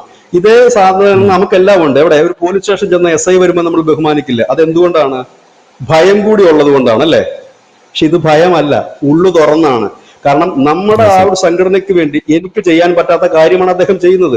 ഈ രാജ്യം മുഴുവൻ സഞ്ചരിക്കുന്നു, അദ്ദേഹം കുടുംബം പോലും ഇല്ലാത്തൊരു മനുഷ്യൻ. അദ്ദേഹം എവിടെയെങ്കിലും ഇങ്ങനെ സഞ്ചരിച്ച് നടക്കുന്ന ഒരു മനുഷ്യനോട് തോന്നുന്നത് റെസ്പെക്ട് അല്ലേ തോന്നുന്നുള്ളത്? കാരണം അവരാരും കൈയിട്ട് വരാറില്ല, ഇല്ലെങ്കിൽ അവരാരെങ്കിലും മറ്റു കേസുകളിൽ പ്രതികളല്ല. അവരുടെ ഫോട്ടോ ഫേസ്ബുക്കിലിട്ട് ലൈക്ക് വേണമെന്ന് അവർക്ക് ഏതെങ്കിലും ഒരു പ്രചാരൻ ഫോട്ടോ ഫേസ്ബുക്കിൽ ഇട്ട് ലൈക്ക് വാങ്ങുന്നുണ്ടിട്ടുണ്ടോ? ലൈക്ക് വാങ്ങാറില്ല, അവർക്ക് അതിന്റെ ആവശ്യമില്ല. കാരണം കണ്ടിട്ടില്ല ഇവിടെ. അല്ല, അതല്ല, അത് ഞാൻ പറയാം, 100 പേരുടെ ഫാൻസ് അല്ല നമുക്ക് വേണ്ടത്, ഒരാള് മതി. ആ ഒരാളെ നമ്മുടെ ആശയങ്ങൾ അയാൾക്ക് അംഗീകരിക്കാൻ പറ്റുന്നുണ്ട് എങ്കിൽ, കാരണം പ്രചാരക് എന്ന് പറഞ്ഞ് നമ്മുടെ മുമ്പിൽ ഇന്നെത്തുന്ന ആളല്ല നാളെ നമുക്ക് വരുന്നത്. ആ ആള് മറ്റൊരിടത്തേക്ക് പോവുകയാണ്. നമ്മുടെ കേരളത്തിൽ നിന്നുള്ള എത്രയോ പ്രചാരകന്മാർ വടക്കിഴക്കൻ സംസ്ഥാനങ്ങളിലുണ്ട്, എത്രയോ പേരുണ്ട്.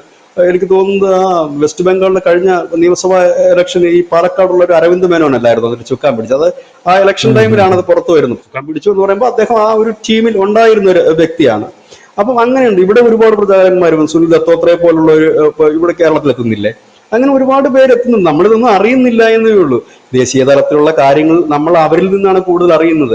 ഇപ്പോൾ ബീഹാറിലെയും ഝാർഖണ്ഡിലെയും ഒക്കെ ഗ്രാമങ്ങളിൽ നടക്കുന്ന കാര്യങ്ങൾ അവിടെ പ്രവർത്തിച്ചിട്ടുള്ള മലയാളികളല്ലാത്ത പ്രചാരകന്മാരും ഒക്കെ വരുമ്പോൾ നമ്മൾ അവരോട് സംസാരിക്കുമ്പോഴാണ് അവർ പറയുന്നത് ഇന്നതാണ്. നല്ല രീതിയിൽ സംസാരിക്കാൻ അറിയുന്നവരാണ് ഇവര്. കൃത്യമായിട്ട് അവർ പറഞ്ഞു തരും നമുക്ക്, ഇന്ന ഏരിയയിൽ ഇന്ന വിഷയങ്ങളുണ്ട്, അവിടെ ഇന്നൊക്കെയാണ് വിഷയങ്ങൾ എന്ന് പറയും. ഇത് ഒരിക്കലും ഒരു രാഷ്ട്രീയ പാർട്ടിക്കാർക്ക് ചെയ്യാൻ കഴിയുന്ന പണിയല്ല. അതുകൊണ്ടാണല്ലോ രാഷ്ട്രീയ പാർട്ടികളൊക്കെ ഇങ്ങനെ തന്നെ നിൽക്കുന്നത്. അവരും ഇതേ പണി തന്നെ എടുത്തിരുന്നെങ്കിൽ നമ്മുടെ രാജ്യം മുൻപോട്ട് പോയേനെ. ഇനി മൂന്നാമത്തെ ഒരു കാര്യം, RSSനെ സംബന്ധിച്ച് അതിന് നേതാവില്ല. അതിനെ സംബന്ധിച്ച് ഒരു നേതാവേ ഉള്ളൂ, അത് ഭഗവത് ധ്വജമാണ്. അത് മോഹൻ ഭഗവതിനും അതിനെ വന്ദിച്ച് ഇരിക്കാനും നടക്കാനും പറ്റൂ.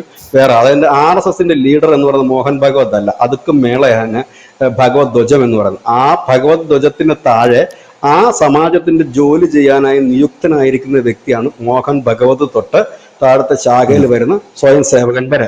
ഇനി ജനാധിപത്യത്തിന്റെ കാര്യം പറഞ്ഞല്ലോ, മോഹൻ ഭഗവത് നാളെ തിരുവനന്തപുരത്തെ പിന്നെ ഒരു ശാഖയിലേക്ക് വന്നു കഴിഞ്ഞാൽ അവിടെ ഒരു 18 വയസ്സുകാരനായിരിക്കും മുഖ്യ ശിക്ഷക്. ആ മുഖ്യ ശിക്ഷക് എന്താണോ പറയുന്നത് അത് മോഹൻ ഭഗവത് അനുസരിക്കാൻ ബാധ്യസ്ഥനാണ്, അവിടെ ഇരിക്കേണ്ടതാണ്. അതുപോലെ തന്നെ യോഗ ചെയ്യാൻ പറയുന്നത്, എന്താണോ ചെയ്യാൻ പറയുന്നത്, ലോകത്തെ ഏതെങ്കിലും സംഘടന നടക്കുമോ അത്? ഇപ്പോൾ ഒരു സംസ്ഥാന പ്രസിഡന്റ് വരുന്ന ഒരു മീറ്റിംഗിൽ സംസ്ഥാന പ്രസിഡന്റിന്റെ കസേരയുടെ മോഡൽ മാറിയാൽ പോലും, ഒരേപോലത്തെ കസേര ആണെങ്കിൽ പോലും പ്രസിഡന്റ് ഇഷ്ടപ്പെടത്തില്ല. ഇവിടെ അതല്ല, അവിടെ വന്നാണ് ഇരിക്കുന്നത്. അതുപോലെ യൂണിഫോം എറ്റിയുണ്ട്, എല്ലാവരും ഒരേ യൂണിഫോമാണ്. ഇപ്പോൾ RSSന്റെ ക്യാമ്പുകളിൽ പോകുമ്പോൾ നമുക്കറിയാം, അവിടെ മുതിർന്ന പ്രചാരകന്മാർ പോലും ചിലപ്പോൾ പാത്രം കഴുകുന്നത് കാണാൻ പറ്റും. ഇല്ലെന്നുണ്ടെങ്കിൽ മറ്റെന്തെങ്കിലും ജോലികൾ നമുക്ക് ചെയ്യുന്നത് കാണാൻ പറ്റും. അവിടെ വലിപ്പച്ചെറുപ്പം എന്ന് പറഞ്ഞൊരു സാധനമില്ല. ആ വർക്ക് ആരാണോ ചെയ്യുന്നത് എന്നുള്ളതാണ്. ഈ വലിപ്പച്ചെറുപ്പം എവിടെയാണ് വരുന്നതെന്ന് അറിയാമോ? ഞാൻ ഈ പ്രസിഡന്റ് പദവി ഇരിക്കുമ്പോൾ എനിക്ക് എന്തെങ്കിലും നേട്ടം ഉണ്ടാകുമ്പോഴല്ലേ എന്റെ സ്ഥാനത്തെ ചൊല്ലി ടെൻഷൻ അടിക്കേണ്ട കാര്യമുള്ളൂ. ഞാൻ ഈ പദവിയിൽ ഇരിക്കുമ്പോൾ എനിക്ക് യാതൊരു നേട്ടവും ഇല്ലെങ്കിൽ ധനുഷിന് വല്ല പ്രശ്നമുണ്ടോ? ഇല്ല. ചില സ്ഥലം ചില അമ്പലങ്ങളെ കണ്ടിട്ടില്ല, അതിന് പ്രസിഡന്റ് ആകാനായിട്ട് ആരെയും കിട്ടില്ല, നമ്മൾ ഓടിച്ചിട്ട് പിടിച്ചിട്ടാണ് ഒരുത്തിനെ ആക്കുന്നത് അല്ലെ. കാരണം ആ അമ്പലത്തിൽ വലിയ നേട്ടമൊന്നുമില്ല അല്ലെ. കൈയിട്ട് വരാൻ പറ്റുന്ന ഒരു അമ്പലമാണെങ്കിലോ 100 പേര് വന്ന് ഇടിക്കും ഞാൻ സെക്രട്ടറി പ്രസിഡന്റ് ആകാന്ന് പറഞ്ഞു. ഇല്ല. അപ്പൊ എന്താണ്, ആ നിൽക്കുന്ന വ്യക്തിയോട് നമുക്കൊരു ബഹുമാനം തോന്നും. ഒറ്റയ്ക്കൊക്കെ ചിലപ്പോൾ ഒരാൾ ഒരു അമ്പലം കൊണ്ടുപോകുന്നതാണ്, ചിലപ്പം അയാളായിരിക്കും പ്രസിഡന്റും സെക്രട്ടറി ഒക്കെ, അതിൽ റെസിപ്റ്റ് കുറ്റിയായിട്ട് ഇറങ്ങുമ്പോൾ ആരെങ്കിലും അയാൾ ഒരു പുച്ഛം തോന്നാറുണ്ട്? ഇല്ല, നമുക്ക് ബഹുമാനമല്ലേ അയാളോട് തോന്നുന്നുള്ളൂ. കാരണം ആ മനുഷ്യൻ ഒറ്റയ്ക്കാണ് അത് നടന്നു പോകുന്നത് അല്ലെ. അപ്പം നമ്മളൊരു പദവിയിൽ ഇരിക്കുമ്പോൾ ഞാൻ ചോദിച്ചോട്ടെ, എപ്പോഴെങ്കിലും ഈ മോഹൻ ഭഗവത് പിന്നെ ദൈനംദിന കറണ്ട് പൊളിറ്റിക്സിൽ, കറണ്ട് അഫയേഴ്സിൽ അദ്ദേഹം ഇടപെട്ടതായി കേട്ടിട്ടുണ്ടോ? ഏതെങ്കിലും പിന്നെ എന്താണ് പറയുന്നത്, രാഹുൽ ഗാന്ധിയുടെ വോട്ട് ചോരിയെ കുറിച്ച് അദ്ദേഹം പറഞ്ഞത് കേട്ടിട്ടുണ്ടോ? ഇല്ല. ഇല്ലെങ്കിൽ പിണറായി വിജയന്റെ ഗണഗീതത്തെ കുറിച്ച് പറഞ്ഞു കേട്ടിട്ടുണ്ടോ? ഇല്ല. അത് നമ്മുടെ റോളല്ലത്. നമ്മുടെ റോൾ ഈ രാജ്യവുമായി ബന്ധപ്പെട്ട കാര്യങ്ങളുമാണ്. ആ റോളൊക്കെ ചെയ്യാൻ ഇവിടെ കോൺഗ്രസ് ഉണ്ട്, കമ്മ്യൂണിസ്റ്റ് ഉണ്ട്, ജനതാദളുണ്ട്, എല്ലാവരും ഉണ്ട്. അതായത് നിസ്വാർത്ഥമായിട്ടുള്ള ഒരു മനസ്സ് ഒരു മനുഷ്യനുണ്ടെങ്കിൽ അതിനേക്കാൾ വലിയ ജനാധിപത്യം ഈ ലോകത്തില്ല എന്നുള്ളതാണ്. അതായത് സ്വാർത്ഥ ചിന്തയാണ് നമ്മൾ ഈ ജനാധിപത്യം എന്ന് പറഞ്ഞ് ഒരു ഓമന പേര്. നമുക്കിവിടെ കുറെ കള്ളത്തരങ്ങളുണ്ട് ധനുഷേ, അതിലൊന്നും മതേതരത്വമാണ്. മതേതരത്വം എന്ന് പറയുന്നത് ഏറ്റവും വലിയ കള്ളത്തരമാണ്. രണ്ടാമത്തത് ജനാധിപത്യം എന്ന് നമ്മൾ പറയുന്ന ജനാധിപത്യം രണ്ടാമത്തെ കള്ളത്തരമാണ്. ഈ ജനാധിപത്യത്തിൽ നടക്കുന്ന എന്താണ്, എനിക്ക് കുറച്ച് പണവും കാര്യങ്ങളും ഉണ്ടെങ്കിൽ എനിക്ക് വേണമെങ്കിൽ ഒരു പാർട്ടിയുടെ സ്ഥാനം പിടിച്ചെടുക്കാൻ എളുപ്പമാണ്. ഞാൻ എനിക്ക് സ്ഥാനം തരേണ്ടവർക്ക് കൊണ്ട് പൈസ കൊടുക്കുന്നു, പിന്നെ എന്റെ വോട്ടർമാരെ ഞാൻ മെമ്പർഷിപ്പ് കൊടുത്ത് വോട്ട് ചേർക്കുന്നു. RSS മെമ്പർഷിപ്പ് ഇല്ല, ആർക്ക് വേണമെങ്കിലും വരാം. കമ്മ്യൂണിസ്റ്റുകാരന് വരാം, കോൺഗ്രസ്സുകാരന് വരാം, ജനതാദളുകാരന് വരാം, SUC-കാരന് വരാം, ആർക്കും വരാം ഇവിടെ. ഇനി നിങ്ങൾക്ക് പോകണോ പോകാം, രാജിക്കത്ത് കൊടുക്കാനില്ല. എവിടെങ്കിലും ഇവിടെ RSS നിന്ന് പുറത്താക്കി എന്ന് പറഞ്ഞിട്ട് പ്രസ്താവന നിങ്ങൾ ആരെങ്കിലും കാണാറുണ്ടോ? ഇല്ല. RSS-ൽ ജോയിൻ ചെയ്തു എന്ന് പറഞ്ഞൊരു പടം നിങ്ങൾ എവിടെങ്കിലും കാണാറുണ്ടോ? ഇല്ല. ഇത് നമ്മുടെ സ്വന്തം ഇഷ്ടപ്രകാരം പോകുന്നതാണ്. ഇവിടെ എങ്ങനെയാണ് ഞാൻ എന്റെ സ്ഥാനമാനത്തെ ചൊല്ലി തർക്കിക്കാൻ കഴിയുന്നത്? ഞാൻ എന്റെ ഇഷ്ടത്തിന് പോകുന്നതാണ് അവിടെ. അതല്ലാതെ ഈ സംഘടന കൂടെ നിന്നിട്ട് എനിക്ക് എന്തെങ്കിലും നേട്ടം ഉണ്ടാക്കാമോ എന്ന് കരുതി ഒരാളും അതിൽ പോകുമെന്ന് ഞാൻ കരുതുന്നില്ല. അതുകൊണ്ടാണല്ലോ ഈ കുറെ പേര് രാഷ്ട്രീയത്തിൽ പോവുകയും RSS-ലേക്ക് ആരും വരാതെ കുറച്ചു പേരല്ലേ വരുന്നുള്ളൂ. അവർ നിസ്വാർത്ഥമായി ചെയ്യുന്നവരെ, കാരണം അവിടെ നിന്നൊന്നും പ്രതീക്ഷിക്കാനില്ല, ഒന്നും അവിടെ കിട്ടാൻ പോലും ഇല്ല. ചിലപ്പോൾ അടി കിട്ടിയെന്നിരിക്കും, കിട്ടിയിട്ടുണ്ട്, അപ്പം അത് മേടിച്ച് വെക്കുക എന്നുള്ളതേ ഉള്ളൂ. കാരണം നമ്മുടെ ലക്ഷ്യം അതല്ല, അതൊക്കെ ഇതിനകത്തുള്ളതാണ് സ്വാഭാവികമായി തന്നെ. അപ്പം ഇങ്ങനെയാണ് അതിന്റെ ഒരു രീതി പോകുന്നത്. ഒപ്പം തന്നെ ആ പറഞ്ഞ കാര്യം, ഈ രാജ്യങ്ങളിലേക്ക് അത് വ്യാപിക്കുന്നു എന്ന് പറഞ്ഞ കാര്യം, നേപ്പാളിൽ ഓൾറെഡി ശാഖ നടക്കുന്നുണ്ട്. അത് ഇവിടെ ഈ നമ്മുടെ ഇന്ത്യക്കാരുടെ അല്ല, അത് അവിടെയുള്ള നേപ്പാളീസിന്റെയാണ്. കാരണം ഈ നമ്മുടെ സംഘടനയുടെ പേര് തന്നെ RSS എന്നാണ്, രാഷ്ട്രീയ സ്വയം സേവക സംഘം എന്നാണ്. അതായത് ഓരോ രാഷ്ട്രത്തിലുമുള്ള ആ രാഷ്ട്രത്തിന് സ്വയം സേവിക്കാൻ കഴിവുള്ളവരെ ചേർത്തിട്ടാണ് RSS. അതുകൊണ്ട് തന്നെ നേപ്പാളിൽ ഉടൻ തന്നെ അത് ഡിക്ലെയർ ചെയ്യും എന്നാണ് ഞാൻ പ്രതീക്ഷിക്കുന്നത്. ഒപ്പം തന്നെ ശ്രീലങ്കയിലും നേരത്തെ മുതൽ ശാഖ നടക്കുന്നുണ്ട്. അതും ഒരുപക്ഷെ ഈ 2026 തുടക്കത്തിൽ ഡിക്ലെയർ ചെയ്യാനുള്ള സാധ്യതയുണ്ട്. അപ്പൊ ഇത് പങ്കെടുക്കുന്ന ഇന്ത്യക്കാരല്ല.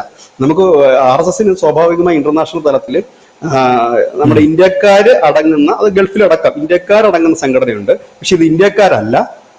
ഇപ്പൊ നേപ്പാളാണെങ്കിൽ നേപ്പാളി പൗരന്മാർ, ശ്രീലങ്കയാണ് ശ്രീലങ്കൻ പൗരന്മാർ. ഇതേപോലെ തന്നെ ചില ആഫ്രിക്കൻ യൂറോപ്യൻ രാജ്യങ്ങളിലും ഇതേപോലെ തദ്ദേശീയരായിട്ടുള്ള തദ്ദേശീയ RSS എന്ന് പറയുമ്പോൾ അത് BJP ആണെന്ന് കരുതരുത്.